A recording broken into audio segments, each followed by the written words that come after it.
इधर बहराम ने ईरान के छोटे छोटे शहरों और कस्बों में तबाही मचा दी। बस्तियों और शहरों को जलाता और लोगों को बेदरेग कत्ल करता हुआ मदियन तक आ पहुंचा। नौशेरवां ने मजबूर होकर किले में पनाह ली, मगर बहराम ने किला चारों तरफ से घेर लिया। नौशेरवां ने कई बार कासिद भेजे और बहराम को समझाया कि अपनी हरकत से बाज आ जा, अमीर हमजा जिंदा हैं और मदियन आने वाले हैं, लेकिन बहराम ने एक ना सुनी। इसने नौशेरवां को पैगाम भिजवाया कि अपनी जान की खैर मांगता है तो अपने आप को फौरन हमारे हवाले कर दे, वरना मदियन को ऐसा तहस नहस करूंगा कि दुनिया हमेशा याद रखेगी। अब तो नौशेरवां बहुत घबराया। अभी वो अपने आप को गिरफ्तारी के लिए पेश करने का इरादा कर ही रहा था कि सहरा की जानिब से गिर्द का एक बादल उठा। फिर इस गर्द में से इल्मिस्दा पैकर नमूदार हुआ और तबल सिकंदरी बजने की आवाज आई। नौशेरवां की जान में जान आई और खुश हुआ कि अमीर हमजा का लश्कर आ पहुंचा। उधर बहराम को भी पता चल गया कि अमीर हमजा आते हैं। बेइख्तियार उनकी तरफ दौड़ा और जाते ही उनके घोड़े की रिकाब को बोसा दिया। अमीर हमजा घोड़े से उतरे और बहराम को सीने से लगाए। फिर लिंधूर से बहराम की मुलाकात कराई। अभी ये आपस में बातें कर ही रहे थे कि नौशेरवां की जानिब से दो सवार ये पैगाम लेकर आए कि हम आपको खुश आमदीद कहते हैं। आप अपना लश्कर वहीं ठहराएं, हम खुद किले से बाहर आकर इस्तकबाल करेंगे। थोड़ी देर बाद किले का बड़ा दरवाजा खुला और नौशेरवां बड़ी शान व शौकत से अपने वजीरों, दरबारियों, पहलवानों और फौजी सरदारों के झुरमट में नमूदार हुआ। इधर से अमीर हमजा भी चले और दौड़कर नौशेरवां के हाथ चूमे। बादशाह ने अमीर हमजा को दुआएं देकर गिले लगाया। बहराम ने इसी वक्त नौशेरवां से गलत फहमी की मुआफी मांगी और बादशाह ने इसे मुआफ कर दिया। आखिर में बादशाह ने अमीर हमजा से कहा, तुम अभी अपने लश्कर के साथ शहर से बाहर ही क़याम करो। मदियन वाले तुम्हारे इस्तकबाल के लिए शहर को सजाने में मसरूफ हैं। जब उनकी सजावट मुकम्मल हो जाएगी तब तुम्हें शहर में आने की इजाजत मिलेगी। जो हुजूर का हुक्म। अमीर हमजा ने कहा और बादशाह को रुखसत करके वापस आए।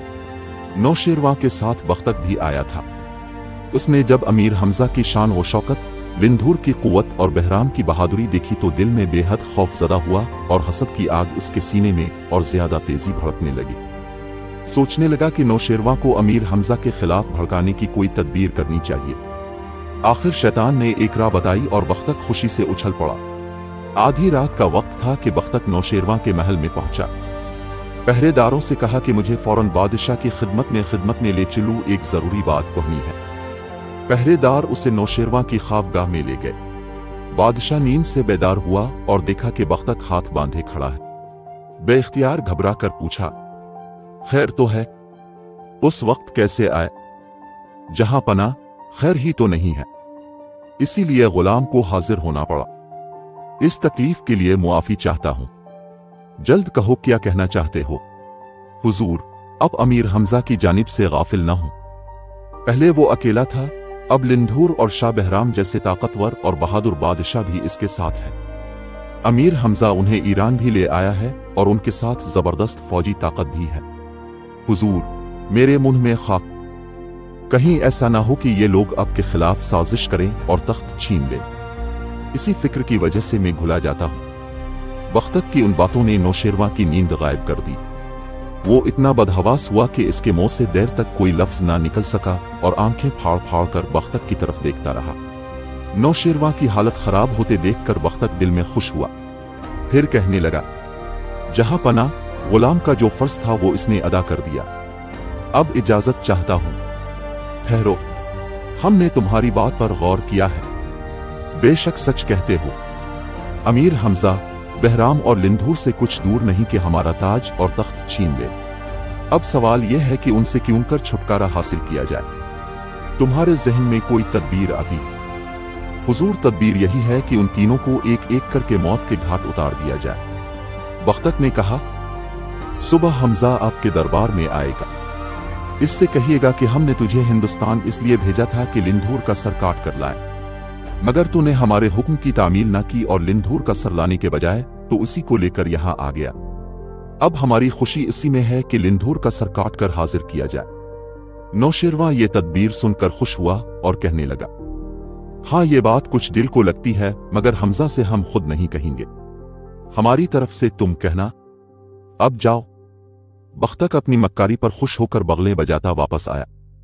अगले रोज जब नौशेरवां दरबार में आया तो देखा कि अमीर हमजा पहले ही से मौजूद है। उन्होंने बादशाह को सलाम किया मगर बादशाह ने जवाब ना दिया और मुंह फेर लिया।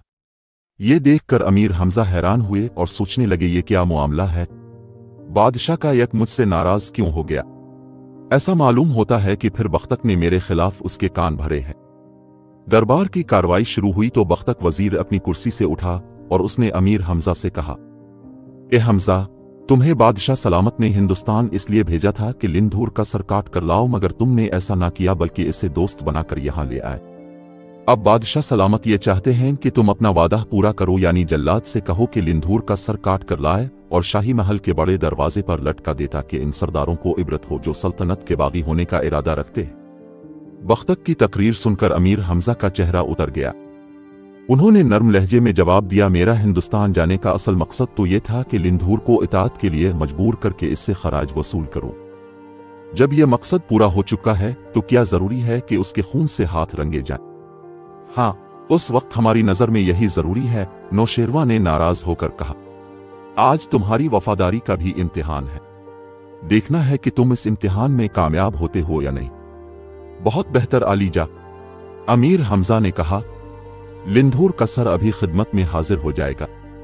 ये कह के उमरों को बुलाया और इससे कहा कि अभी जाओ और लश्कर में जाकर लिंधूर से कहो कि तुझको हमने तलब किया है, तेरे सर की जरूरत है। उमरो यार परेशान लश्कर में गया और लिंधूर को अमीर हमजा का पैगाम देकर कहा, ऐसा मालूम होता है कि दुश्मनों ने हमारे खिलाफ कोई साजिश की है और वो एक एक करके हम सबको मरवा देना चाहते हैं। पहली बारी आपकी है, बोलिए क्या कहते हैं?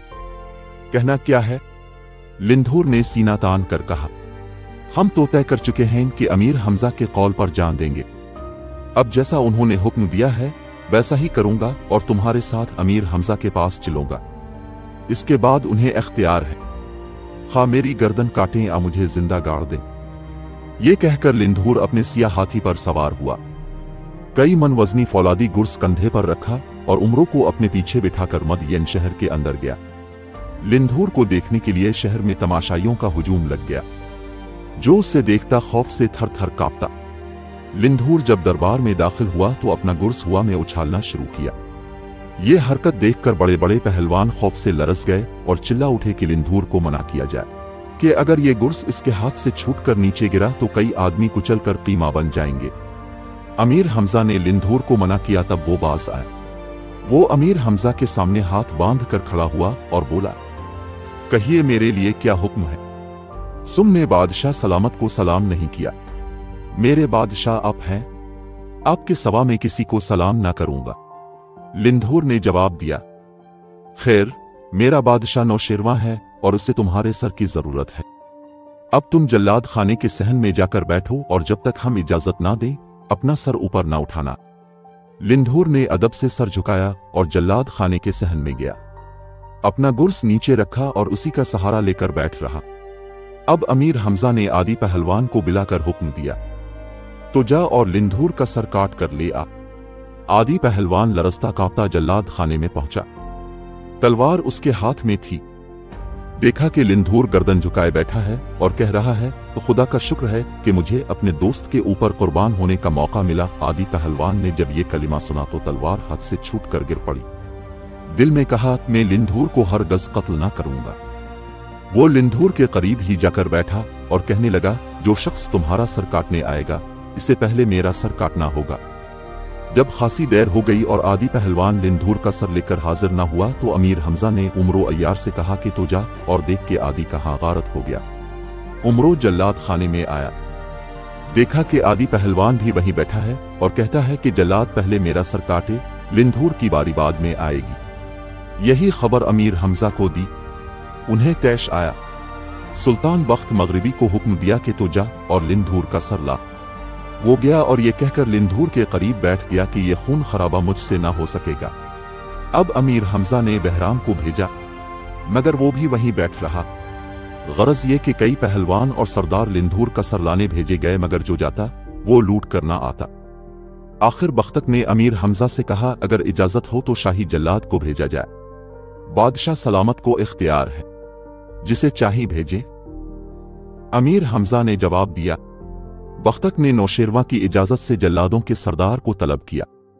वो 7 फुट ऊंचा हबशी था। चीते की खाल ओढ़े और हाथ में एक मन वजनी कुल्हाड़ा लिए हुए आया और आते ही बुलंद आवाज से कहा, वो कौन बदनसीब है जो मेरे हाथों मारा जाएगा? जल्लाद खाने में जा और लिंधूर की गर्दन तन से अलग कर। नौशेरवा ने उसे हुक्म दिया।